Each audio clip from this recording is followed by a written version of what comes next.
See the game more clearly with high-definition spectacle lenses from Norville Opticians.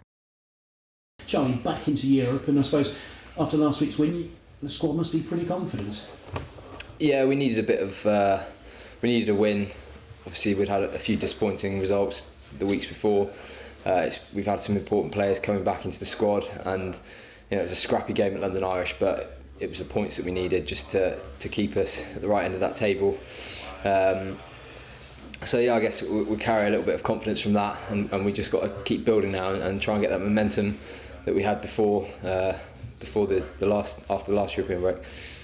Yeah, it did really sort of kickstart you into a bit of a run at that stage, didn't it? And I suppose if it can do the same again, that'd be fantastic. But you are top of the group and presumably want to stay there. Definitely, we've got obviously 2 big games in Europe now. 2 wins would be brilliant, sort of getting us cementing that place at the top, and obviously carrying that momentum into a tough run of Premiership games that we've got over Christmas. So it's going to be a vitally important couple of weeks for us now. And how do you approach the back-to-back games? Because obviously, come next week, they'll know a lot about you and vice versa. Yeah, hopefully we'll have a few less analysis sessions.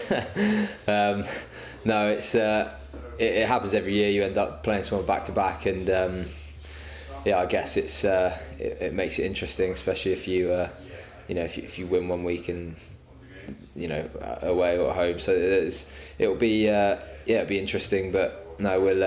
I guess after the first week, we'll know what they're about. Obviously, them coming down to King's Home, and then we'll have a big challenge going over to Italy and playing them in their own backyard. And how important is it that you actually start with a good win at home, because that can sort of really ruin any sort of momentum they've got going into the home game next week, can't it?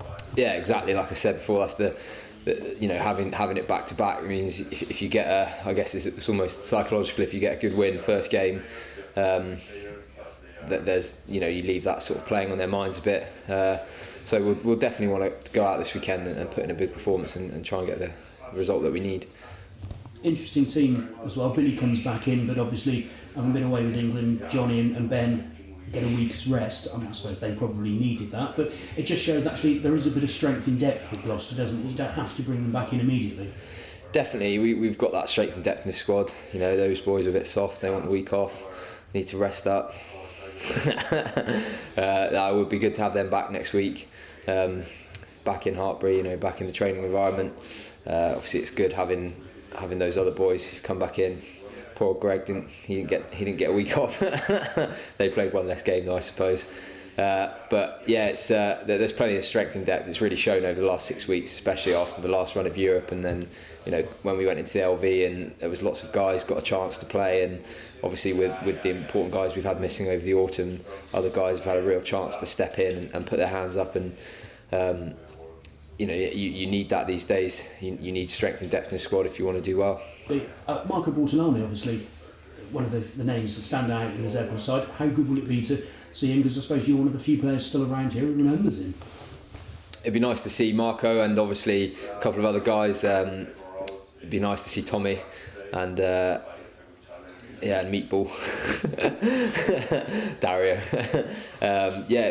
It's always good to catch up with old friends, and I'm sure they'll be relishing, if they're involved, they'll be relishing the chance to come back to King's Home and see all of us and experience that atmosphere again.